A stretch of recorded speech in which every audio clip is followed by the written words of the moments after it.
So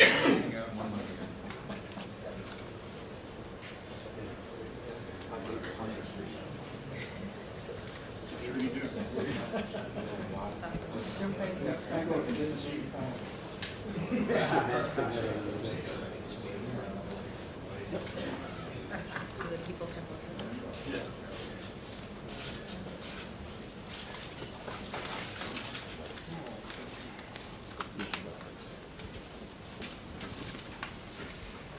Good afternoon. It's always a pleasure for me to welcome my good friend George Robertson to the Pentagon. Last week, Prime Minister Blair wrote an op-ed piece in the New York Times about Europe's role in foreign policy. And he noted that in the 1970s, Henry Kissinger asked whom he should call in Europe should a foreign policy crisis arise. Well, when I need advice or counsel or support, one of the first people I call is George Robertson. The resolve of the United States and the United Kingdom to use force in Iraq caused Saddam to back down and to capitulate. Our forces in the Gulf remain poised should Saddam fail to live up to his word. And our governments are prepared to work together to bring about democratic change to Iraq, because we believe that new leadership will be the best way to end the suffering of the Iraqi people. During our meetings this afternoon, we covered a number of subjects. We reviewed the Norfolk program for enhancing NATO's capabilities. We reiterated our commitment to NATO enlargement, but stressed that new members must meet the very high standards that we expect of all. We discussed the current situation in Bosnia and Kosovo, where we're working for a peaceful resolution. And George, I assume this sounds vaguely familiar to you, what we discussed a few moments ago. And I'll now yield to George Robertson to deliver a few remarks. So just give you a few introductory remarks to those who I've not met last night or this morning. Say it again. Last weekend, and not for the first time, Britain and America stood together in common cause. The result was a significant success for international law and order, a humiliation for Saddam. Not a shot was fired, and yet he was forced to climb down with no conditions, with no negotiations, and therefore the process of examination of his methods of threatening his neighbours goes on, and as a result of the fact that we two countries stood together and diplomacy was backed up by the significant threat of force. I think we achieved two other things in terms of the argument over Iraq. One is that we have dealt with this argument that has been put forward by some in the world that Saddam wanted to be hit, that in some ways he welcomed force being used against him because it would have united his people against the international community and the UN, or that it would have united the Arab people. That argument has now conclusively been seen off. It has also seen off the argument that Saddam would not crumple under pressure, that this time he was willing to take the action that might be taken against his military capability, for in some perverse way this was what he wanted at this time. But we now know that yet again, when significant force is put in place and when we mean to use it, then he will fold. And he capitulated and was humiliated as a consequence of it. We have said as a country that we're ready and willing and we're able, along with the United States, to take action if he fails to cooperate with the UNSCOM Inspectorate in their bid to get compliance with the UN Security Council resolutions, and I'm happy to repeat that here in Washington today. Saddam Hussein seems to think that he can see off the international community, that he can see off the challenge to him by the United Nations in line with international law. The resolution and the commitment shown last weekend shows that he is wrong in that respect. If necessary, we're here for the long haul, but he now knows that significant force will be used against him if he again tries to block cooperation with the UNSCOM inspectors. Mr. Robertson, might I ask, what is the status now of British efforts, including financial, to aid the Iraqi opposition? And will London and Washington coordinate their efforts to do so? Well, of course we will cooperate, as we cooperate in most other things here as well. There is an external opposition to Saddam, and over the years we've talked to them, and we will obviously be trying to encourage them to get together so that they speak with a united voice. But there is within Iraq also opposition to Saddam. We know that. It is common sense that that opposition exists. It cannot be visible because it or the people representing it would be executed in a minute. But the vast majority of people in Iraq must know that the problems that they face in their daily life today is as a result of Saddam's policies. And I am sure the vast majority of them, if they ever got the opportunity of an election in that country, would remove him. But it may be that there are other methods by which people in Iraq will do that. Do you believe, as some members of the U.S. Congress apparently do, that providing money and perhaps military aid to a diverse Iraqi opposition will help? Well, the message is that Saddam is the person who has brought about the problems that the Iraqi people face today. That the sanctions that remain in place are there because he refuses to comply with the ceasefire resolutions. The miseries that he has created in certain areas over a lack of food and a lack of medicine has not been caused by the international community or the UN, but by Saddam directly refusing to take the food and the money, the food and the medicines that he is perfectly entitled to import out with the sanctions regime. So that is a message that we will get over in whatever way we can, and by asking or exhorting the opposition, the external opposition, to get together and to speak with one united voice is one way in which we'll get that message through. Mr. Cohen, if I could speak to the impending crisis with North Korea over their underground facility that they told Mr. Cartman yesterday would not be open for inspection. I would like your reaction to that, and also to the change of the new war plan that has been revealed for Korea. Could you speak to that? Are you in favor of a plan that basically will check North Koreans' military? Well, first, with respect to Mr. Cartman, I believe he stated that he did not expect to resolve this issue during the first meeting he had with the North Koreans. But I might add that this is not something that can go on indefinitely.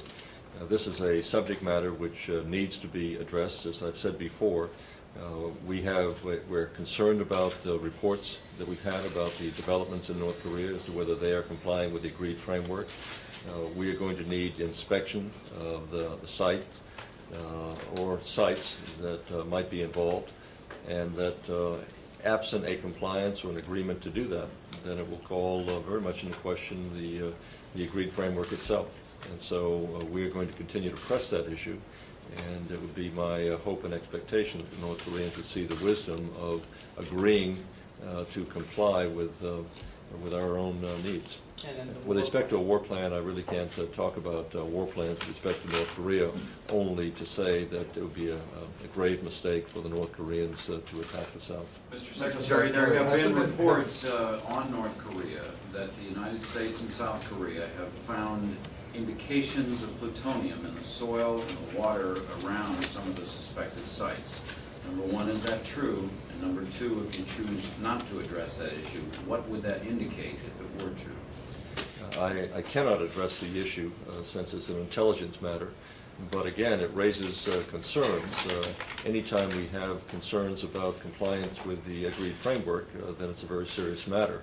And so we will continue to press for complete openness on the part of the North Koreans pertaining to their course of conduct dealing with the agreed framework. But I can't comment on what the reports have been requested. Mr. Secretary, has it been ruled out that a security leak tipped off Saddam Hussein and President Clinton's decision to launch airstrikes, or is that possibility under investigation? I really am not aware of any information at this point that would indicate he had been tipped off. There were a number of signals, certainly, that he could read as well as anyone else. It became clear to him that we were, number one, serious. You may recall that I said on a number of occasions that Saddam Hussein apparently feels that the threat is not serious, and if it should come, it would not come in any substantial numbers that he would have to be concerned about. That, as George Robertson has just pointed out, was perhaps a myth on his part that has since been rebutted or seen off, as we've heard today. But as far as we are concerned, there were a number of signals that were sent. UNSCOM was pulled out. That certainly was an indication that we were serious about it. Some of the UN people started to come out. There were a number of reports, I think, that on the part of some networks of certain targets that were being selected.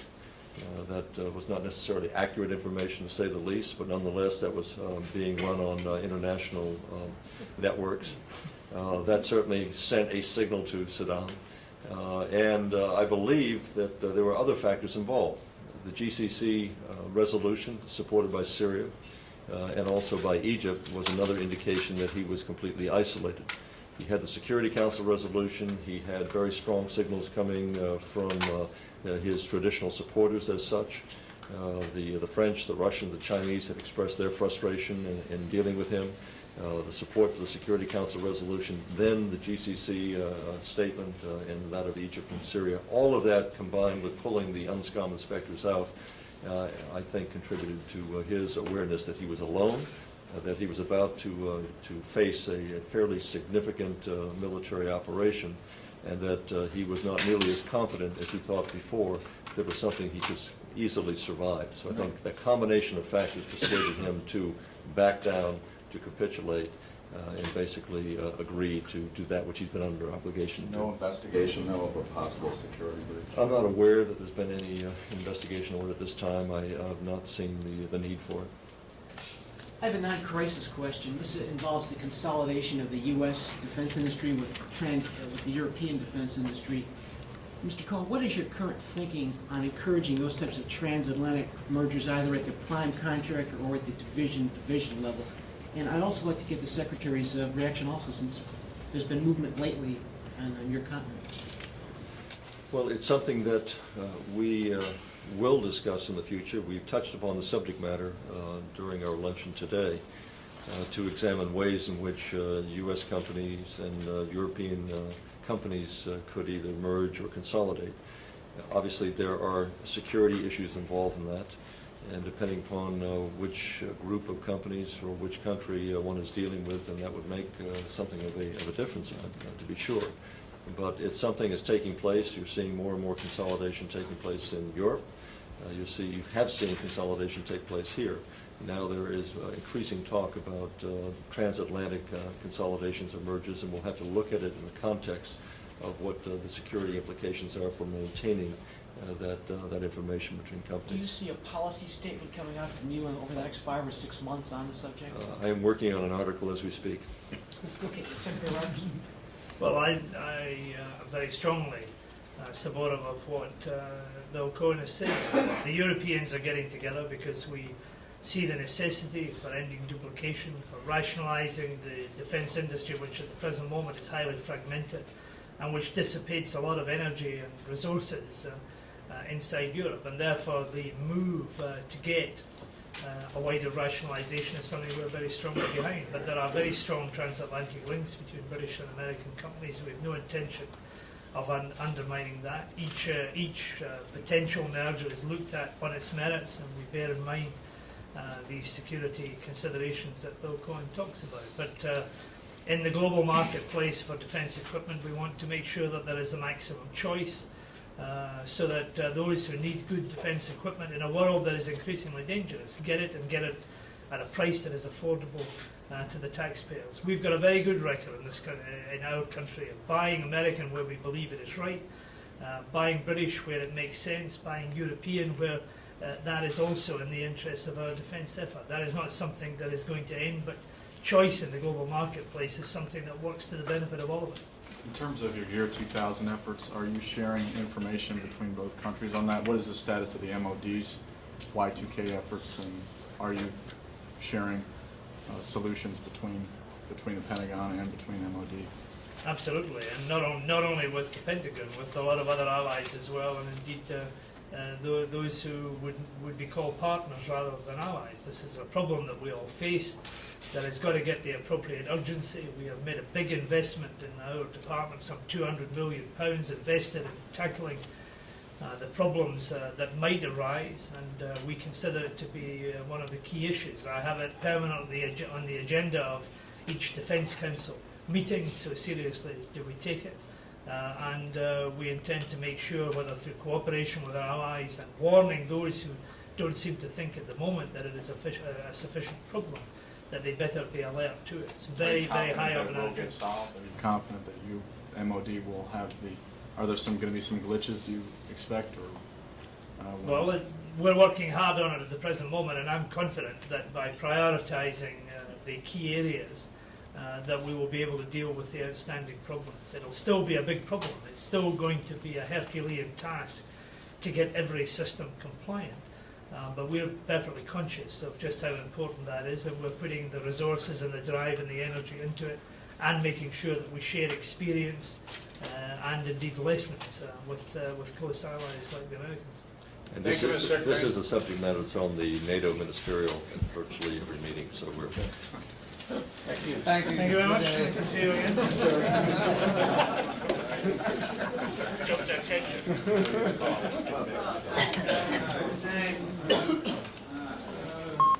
Thanks for that walkout shot. Was a nice one, huh?